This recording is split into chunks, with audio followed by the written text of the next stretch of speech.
사사기 6장부터는 사사 기드온의 이야기입니다. 여러분, 기드온은 가장 대표적인 사사입니다. 오늘 본문에는 드보라가 사사로 있는 동안 40년 동안이죠. 이스라엘이 평온했는데 그가 죽은 후에 이스라엘이 또 여호와의 목전에 악을 행했다라는 말씀으로 시작을 합니다. 이제는 놀랍지도 않습니다. 그 전에도 하나님 앞에서 악을 행했다는 기록이 있지만은 사사가 다스리는 동안에 하나님을 섬기다가 사사가 죽으면 다시 악을 행하는 패턴이 고착화된 것입니다. 여러분, 고착화라는 말이 다음 단계로 진행되지 못한다는 말입니다. 더 성숙한 상태로 진행이 돼야 되는데 그 자리에 멈춰 있는 것을 고착이라고 합니다. 사사기 묵상을 시작하면서 이런 이스라엘의 반복된 그 실패를 통해서 우리의 모습을 살펴봐야 된다라는 말씀을 드렸습니다. 끊어지지 않은 죄가 있죠, 우리에게. 또 변화되지 않는 악한 습관이 있습니다. 우리에게 이런 것이 있는데 이제 놀랍지도 않다, 이렇게 당연하게 받아들이면 안 됩니다. 무감각해서는 안 됩니다. 포기해서는 안 됩니다. 슬퍼해야 되고요, 안타까워해야 되고, 죄송해야 되고, 부끄러워해야 되고, 두려워해야 됩니다. 특별히 오늘 여호와의 목전에서 그랬습니다. 하나님의 눈앞에서라는 말씀입니다. 여러분, 사람들은 보통 죄를 몰래 짓습니다. 어둠 속에서 은밀하게 짓습니다. 그러나 사람의 눈을 피할 수는 있어도 하나님의 눈을 피할 수 없다는 것을 기억해야 됩니다. 라틴어로 코람 데오라고 하는데요. 코람 데오, 하나님 앞에서라는 뜻입니다. 우리가 항상 하나님 앞에 서 있는 것처럼 하나님의 영광을 위해서 살아야 된다는 의미입니다. 여러분, 욥기서에 보면은 욥이 그 큰 시험을 당하면서도 원망하지 않고 범죄하지 않는 모습을 보면서 하나님께서 사탄에게 큰 소리를 치시면서 자랑을 하는데, 그런데 반대로 다윗은 밧세바를 데려다가 간음을 하고 그 죄를 숨기려고 은밀하게 남편 우리아를 모살함으로써 하나님께서 사탄에게 조롱당하시게 했다는 말씀이 있습니다. 사랑하는 성도 여러분, 이 말씀을 기억하시면서 죄와 악한 습관이 반복되고 고착되지 않도록 이제는 성숙함과 거룩함의 자리로 나아가시기를 바랍니다. 이렇게 이스라엘 백성들이 또 하나님 앞에서 악을 행하자 하나님께서는 이스라엘 백성들을 이방 민족에게 넘기셨는데 이번에는 미디안 족속에게 넘기셨습니다. 그래서 2절에 보면은 미디안의 손이 이스라엘을 이긴지라 그랬습니다. 그렇죠. 우리가 잘 아는 대로 기드온의 300용사는 미디안 군대와의 싸움이었습니다. 그런데 3절에 보면요, 미디안만이 아닙니다. 아말렉과 동방 사람들도 함께 나옵니다. 곡식을 파종하고 추수할 때 되면은 미디안과 아말렉과 동방 사람들이 메뚜기 떼처럼 몰려와가지고 먹을 것을 남겨두지 않고 다 빼앗아가 버렸습니다. 여러분, 이 미디안과 아말렉, 이들은 역사 속에서 이스라엘의 원수입니다. 이스라엘 백성들이 출애굽에서 광야에 있었을 때 이스라엘을 대적했던 원수입니다. 그래서 하나님께서 대대로 아말렉과 싸울 것이다 라고 하시고 진멸하라고 하셨습니다. 미디안도요.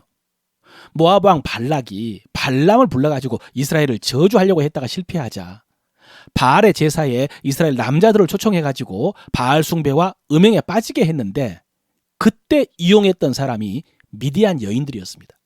이 미디안의 여인들을 통해서 이스라엘 백성들을 죄에 빠지게 했습니다. 이스라엘의 원수라고 할 수 있죠.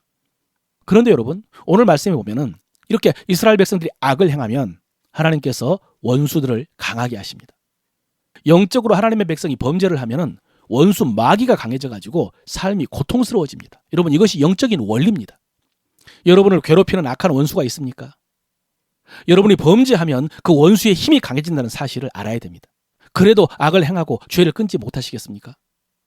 마지막으로 지금까지 그랬던 것처럼 이스라엘 백성들은 이방의 압제로 인해서 하나님께 부르짖었습니다. 그러면 지금까지는 하나님께서 사사를 세우셔서 이스라엘을 구원해 주셨습니다. 그런데 이번에는 하나님께서 먼저 선지자를 보내주셨습니다. 사사에 앞서서 선지자를 보내주신 것입니다. 구원에 앞서서 말씀을 전해주신 것입니다. 여호와께서 이같이 말씀하시기를, 이스라엘 하나님, 내가 너희를 애굽에서 인도하여 내며 너희를 그 종되었던 집에서 나오게 하며 애굽 사람의 손과 너희를 학대하는 모든 자의 손에서 너희를 건져내고 그들을 너희 앞에서 쫓아내고 그 땅을 너희에게 주었노라. 여러분, 이게 무슨 말씀입니까? 하나님께서 그런 은혜를 베풀어 주셨다는 것입니다. 이렇게 하나님은 은혜의 하나님이시고 능력의 하나님이십니다.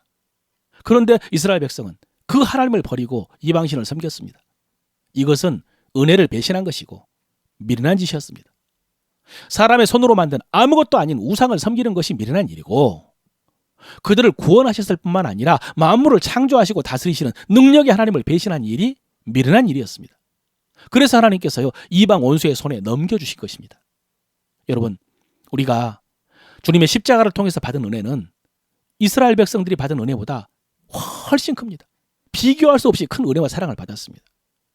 그래서 우리가 악을 행하는 것은 그 큰 은혜를 배신하는 것입니다. 십자가를 배신하는 것입니다.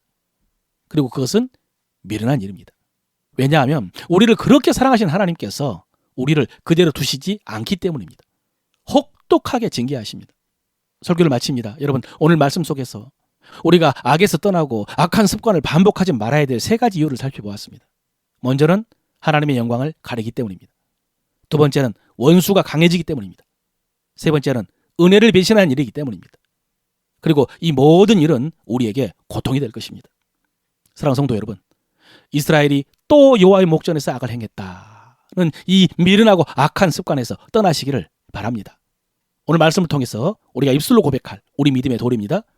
나는 반복되는 죄와 실패를 당연하게 여기지 않고 슬퍼하며 두려워합니다. 나는 반복되는 죄와 실패를 당연하게 여기지 않고 슬퍼하며 두려워합니다.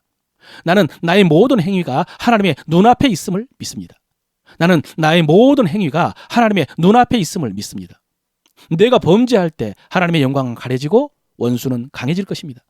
내가 범죄할 때 하나님의 영광은 가려지고 원수는 강해질 것입니다. 나는 오늘도 하나님의 은혜를 배신하지 않고 합당하게 응답하며 순종합니다. 나는 오늘도 하나님의 은혜를 배신하지 않고 합당하게 응답하며 순종합니다. 아멘.